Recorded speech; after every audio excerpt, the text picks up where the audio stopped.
మౌన పోరాటం మౌన పోరాటం.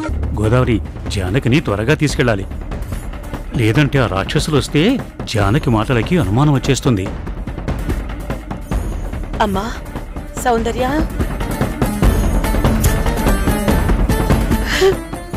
వెళ్ళొస్తాను సౌందర్య, వెళ్ళొస్తానండి. అమ్మా జానకి, ఏంటమ్మా ఇది? గుడికెళ్ళి గంటలో ఇంటికి వచ్చేస్తావు. వచ్చేశాక మళ్ళీ నీ భర్తని నీ కూతుర్ని ఇంకా ఎక్కువ జాగ్రత్తగా చూసుకుంటావు కదా. ఇంతలో ఎందుకంత ఎక్కువగా బాధపడిపోతున్నావు? అమ్మగారు పదండి, మీరిలా చూస్తూ ఉంటే వాళ్ళొచ్చేస్తారు. వెళ్ళొస్తాను సౌందర్య. అలాగే అమ్మా, వెళ్ళొస్తానండి. రండి.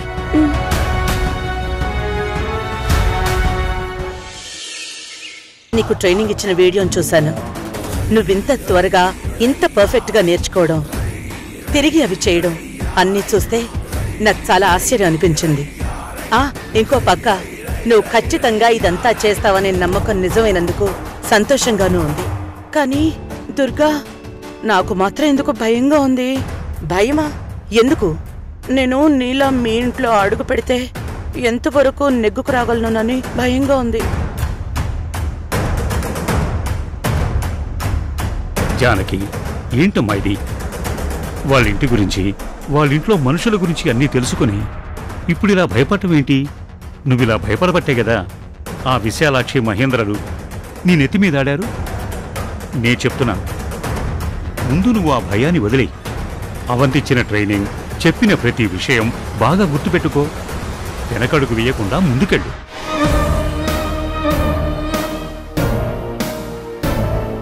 ఒక మనిషికి పెద్ద కొండ మీద నుంచి దూకమని చెప్పడం, దూకితే పరిస్థితి ఎలా ఉంటుందో కళ్ళ కట్టినట్టు చెప్పడం, అందుకు ఆ మనిషిని మెంటల్గా ప్రిపేర్ చేయడం, ఆ మనిషి కూడా నేను ఇక దూకేయగలను అని అనుకోవడం అన్నీ ఓకే. కానీ ఆ మనిషిని కొండంచు వరకు తీసుకెళ్లి నిలబడిన తర్వాత అప్పుడు తెలుస్తుంది తను చేయబోయే పని ఎంత కష్టమో. తన గుండె కొట్టుకునే శబ్దం ఎలా ఉంటుందో అప్పుడే తెలుస్తుంది.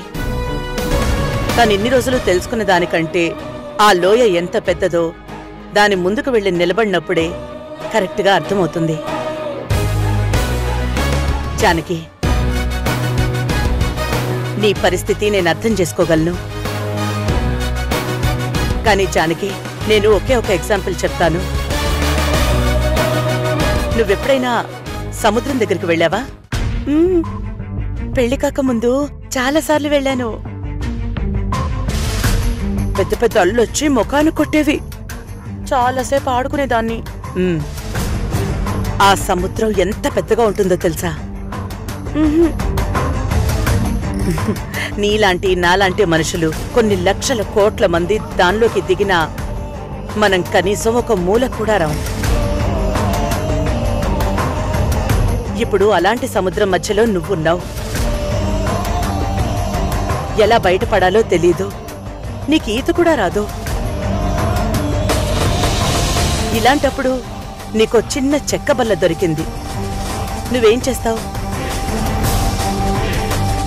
ఆ చెక్క బల్లని పట్టుకుని ఎంత కష్టమైనా ఈదుకుంటూ ఒడ్డుకి చేరుతావా, లేదా దొరికింది చిన్న చెక్కే కదా అని నిరాశగా దాన్ని వదిలేసి మునిగిపోతావా?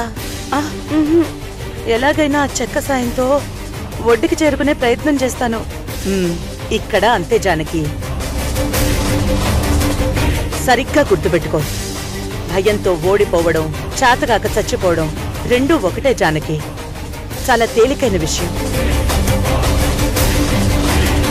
కానీ ఎదిరించి నిలబడ్డం, బ్రతికి చూపించడం ఎంత కష్టమైనా చాలా గొప్ప విషయం. ఎంత పెద్ద సమస్య అయినా, ఎంత పెద్ద కష్టమైనా పోరాడాలి జానకి. దానికి ప్రతిఫలం చివరికి నీ బ్రతుకు నీ సొంతం అవుతుంది. దుర్గా, నేను పోరాడతాను, నిలబడతాను, గెలుస్తాను. ఇది నిజమైన ధైర్యం అంటే. నీకెందుకు? నీ వెనక నేనున్నాను. అనుక్షణం నీ నీడలా ఉండి నిన్ను మా ఇంట్లో వాళ్లకి దొరకకుండా కాపాడుకుంటుంది నా కోడలు అవంతి. సరే సరే, ఇక మీరిద్దరూ వెళ్ళి ఒకరి గేటప్ లో ఇంకొకరు పరకాయ ప్రవేశం చేసిరండి.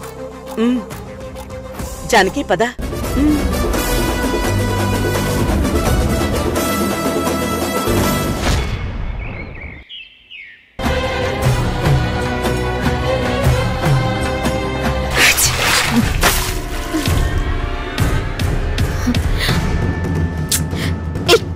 ఎవరైతే నీళ్లు చల్లింది?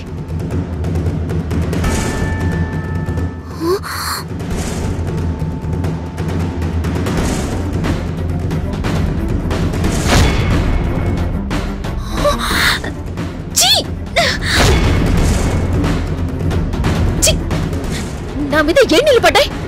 రుద్ర, నాకు సడన్ గా తుమ్మొస్తేను ఈ నీళ్లు కొంచెం తుల్లాయి.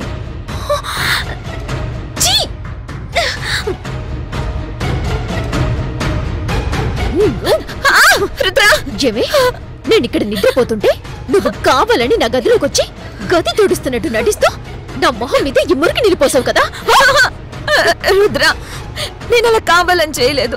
ఏదో పొరపాటున నీళ్లు పడ్డాయి. సూపర్ రంగనాథ్, అయ్యా, నువ్వు నిజంగా కంప్యూటర్ లాంటి కుర్రాన్ని తీసుకొచ్చావు. నాకు తెలుసు సార్ ఇతను ఎంత తెలివైనోడు అని. అందుకే మన కంపెనీకి లాక్కొచ్చేసా. ఏయ్, ఎన్నాళ్ళ నుంచి సీనియర్ అకౌంటెంట్ గా పనిచేస్తున్నావు. ఏ రోజైనా ఇంత షార్ప్ గా ఇంటెలెక్చువల్ గా ఒక్క సజెషన్ అయినా ఇచ్చావా? అంటే ఇదేం పెద్ద గొప్ప ఐడియానేం కాదండి, చాలా సింపుల్ ఐడియానే. నాకు ఇది వచ్చింది కానీ. నోర్మోయ్ సార్, అంగుళం పొడవు ఉండే బుల్లెట్లు గన్లో ఉన్నట్టు ఐడియాలు కూడా బ్రెయిన్లో ఉంటాయి. బుల్లెట్ బయటికి రావడానికి గన్లో చాలా స్ట్రగుల్ జరుగుతుంది. అలాగే బ్రెయిన్లోంచి ఐడియాలు బయటికి రావడానికి కూడా చాలా స్ట్రగుల్ జరుగుతుంది సార్. ఊరికే ఇలా అంటే ఐడియాలు రావు సార్. మురారి, జాతకాన్ని వాడికి ఎక్స్ప్లెయిన్ చేయకూడదు, వదిలి. ఇదిగో, ఈరోజు నీకు సెకండ్ డే. ఈ రోజు నుంచి నా కంపెనీకి నువ్వే సీనియర్ అకౌంటెంట్వి. నీ జీతం 70,000. ఆహా మురారి, నువ్వయ్యా లక్కీ ఫెలో అంటే. ఇలా వచ్చావా లేదో అలా అలా అలా రెండో రోజునే పై మెట్టెక్కేశావు. ఆహాహా, మహర్జాతకుడివయ్యా నువ్వు. మురారి, ఇంత తెలివైన వాడి బయోడేటా నేను చూడలేదయ్యా. ఇంత షార్ప్ బ్రెయిన్ నీకుందంటే ఖచ్చితంగా మీ అమ్మా నాన్నలు చాలా తెలివైన వాళ్ళు అయి ఉంటారు. ఎవరు మీ అమ్మా నాన్నలు? నాకు నాన్న లేడు సార్, అమ్మ ఒక్కతే ఉంది.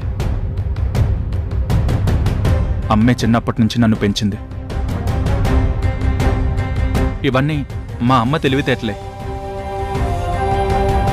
అంతే కదా మరి, ఆ మహాతల్లి ఎంత తెలివిగలదో నాకు తెలుసు. ఎవరావిడ? పేరేంటి? మా అమ్మ పేరు దుర్గా. ఆవిడ్ని నేను ఒకసారి చూడాలయ్యా. ఇప్పుడే చూపిస్తాను సార్, ఫోన్లో ఫోటో ఉంది.